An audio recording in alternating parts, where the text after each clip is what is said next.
और जो जो नई नई जानकारियां सामने आ रही हैं, एक्सक्लूसिव जानकारियां सामने आ रही हैं, वो एनडीटीवी के माध्यम से हम आप तक पहुंचा रहे हैं। इस बीच खास मेहमानों का पूरा पैनल हमारे साथ जुड़ गया है इस पूरे मसले पर विस्तार से बातचीत करने के लिए, इसके अलग अलग पहलुओं पर विस्तार से बातचीत करने के लिए। मेहमानों से परिचय हम आपका करा दें और इस समय जो गेस्ट हमारे साथ जुड़े हैं वो हम आपको बता देते हैं।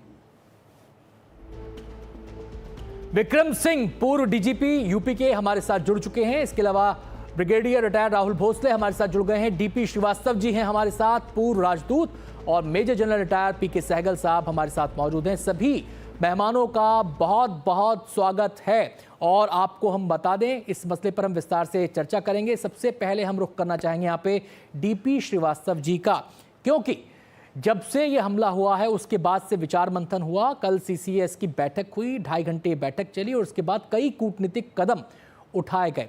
तो श्रीवास्तव सर, मेरा आपसे सवाल ये है कि कूटनीतिक स्तर पर ये जो कदम उठाए गए हैं इनका क्या इम्पैक्ट आप देख रहे हैं? खासकर जो सिंधु नदी जल समझौता है उसको लेकर लोग सोच रहे हैं कि इसका क्या इम्पैक्ट पड़ेगा।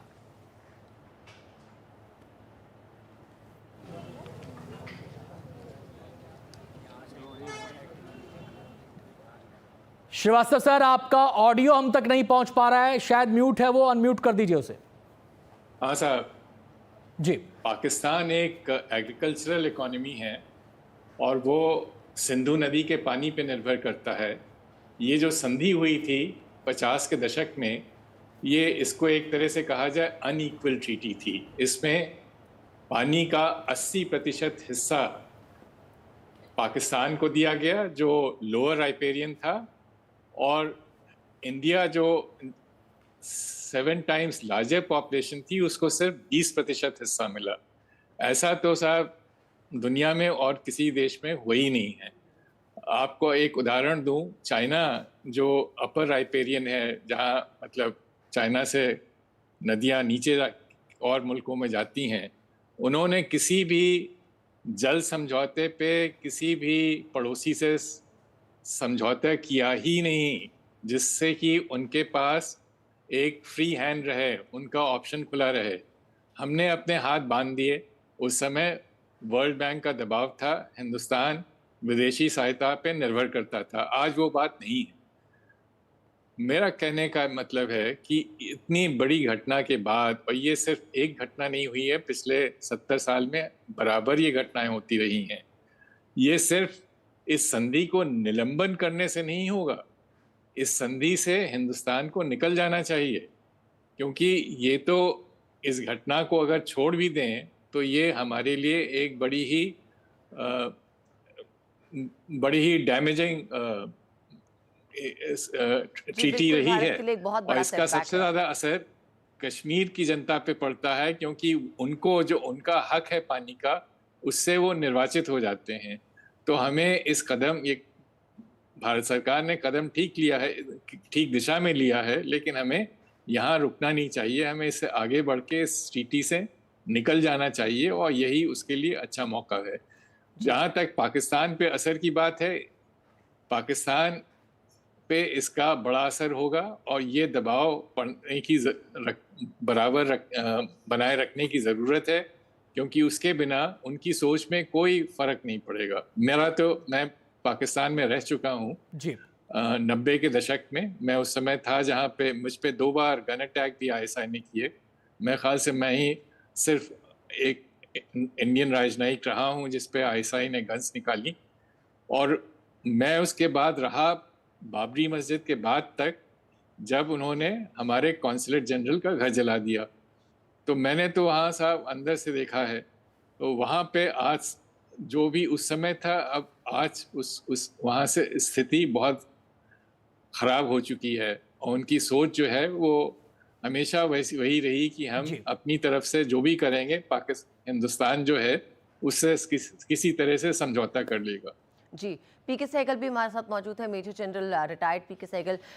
सहगल सर, देखिए अब जो मौजूदा स्थिति में ज़रूरत है वो ये है कि सुरक्षा को पुख्ता किया जाए। उसके लिए कई कदम भी उठाए जा रहे हैं, लेकिन ऐसी क्या रणनीति अपनाई जानी चाहिए जिसके चलते जो है पर्यटक क्या सुरक्षित महसूस करेंगे? जब टूरिस्ट सीजन स्टार्ट होने से पहले तमाम इलाके जिनमें टूरिस्ट बड़े पैमाने पर जाते हैं, जैसे कि पहलगाम है, गुलमर्ग है, सोनामर्ग है, वैष्णो माता है, जम्मू के इलाके में जो मंदिर है, बड़ा लाजमी है कि वहाँ पर सुरक्षा कर्मियों को तैनात किया जाए और हमको अपना सिक्योरिटी ग्रिड पे जो कमजोरियां हैं उनको जल्दी से जल्दी प्लग करना है। जब गलवान में इंसिडेंट हुआ तो हमारी पूरी यूनिफॉर्म फोर्स जो थी, लगभग 25,000 सैनिक वहाँ से हटा दिए गए और उनको लद्दाख में भेज दिया गया। फिर पेंडेमिक के समय 3 साल तक फौज में कोई भर्ती नहीं हुई, जिसमें आर्मी की नफरी भी तकरीबन 2 लाख कम हो गई, जिसकी वजह से 2 चीजें हुई। एक तो सिक्योरिटी ग्रिड कमजोर हो गया, दूसरा जो ह्यूमन इंटेलिजेंस था जिसको कायम करने में कई साल लग जाते हैं, वो भी कमजोर हो गया। ऐसे में हमको जितनी भी हमारे कमजोरियां हैं उनको तुरंत प्लग करना है ताकि इसका फायदा पाकिस्तान दोबारा ना उठाए। इस बार पाकिस्तान ने बड़े पैमाने पर हमारी कमजोरियां का फायदा उठाया। पीर पंजाल की रेंज से ये इन्फिल्ट्रेट किए, लगभग 100 से 125 किलोमीटर चले पहलगाम तक पहुंचने के लिए, लेकिन रास्ते में इनको किसी ने डिटेक्ट नहीं किया। बहुत बड़ा इंटेलिजेंस फेलियर था, सिक्योरिटी फेलियर था। इन तमाम चीजों को प्लग करना है। फिर उस जगह पर जहाँ पर्यटक आते हैं बड़े पैमाने पर, वहाँ पे कोई भी सिक्योरिटी एलिमेंट नहीं था। पाकिस्तान के ISI ने बड़े सोच समझ के ऐसा इलाका चुना था जहाँ पर कोई पक्की सड़क नहीं है, कच्ची सड़क है, या तो पैदल आना पड़ता है या पुलिस के थ्रू आना पड़ता है, और वहाँ पे कोई एस्केप रूट नहीं था। और सिक्योरिटी फोर्सेस को भी पहुंचने के लिए मदद के लिए कम से कम आते हैं सहगल सर आपके पास आते हैं। हम सीधे विक्रम सिंह जी का यहाँ पर रुख करेंगे जो कि यूपी के DGP रहे हैं। विक्रम सर, आपसे मेरा सवाल ये है कि ये जो आतंकी दाखिल हुए पहलगाम में, इन्होंने एक निश्चित रूट तय किया होगा, उस रूट के ज़रिए ये पहलगाम में दाखिल हुए होंगे। उस रूट को ट्रैक कैसे किया जाए, पहला सवाल ये।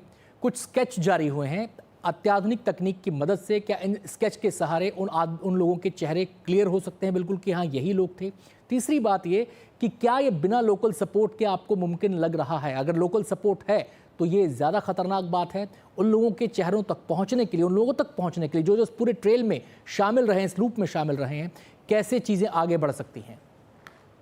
आनंद जी, सभी विद्वान पैनलिस्ट को मेरा नमस्कार। ये हर चीज संभव है, हर चीज संभव है। तमाम ISI एजेंट्स और लश्कर तैयबा जिसने इसकी घटना की जिम्मेदारी, उसके resistance front, the resistance front ने जिम्मेदारी ली है। इनके तमाम चरमपंथियों को इंट्रोगेशन और इन पूछताछ और इसके अलावा मुठभेड़ में इनको जो निष्क्रिय किया है, वो सब उसका अनुभव मुझे है। हर चीज संभव है, लेकिन जैसे कि जनरल सहगल साहब ने कहा, एक्शन फ्लेक्सिबिलिटी आज हमने चिन्हित कर दिया, ये संवेदनशील है और ये संवेदनशील नहीं है। ये सिचुएशन रोज बदलेगी, एक दिन 2 दिन में नहीं, ये रोज बदलती है। इसीलिए हमारी फ्लेक्सिबिलिटी, क्विक रिस्पांस टीम रहे, संवेदनशीलता जहां बढ़ती है वहां पे रीइंफोर्समेंट्स रहे।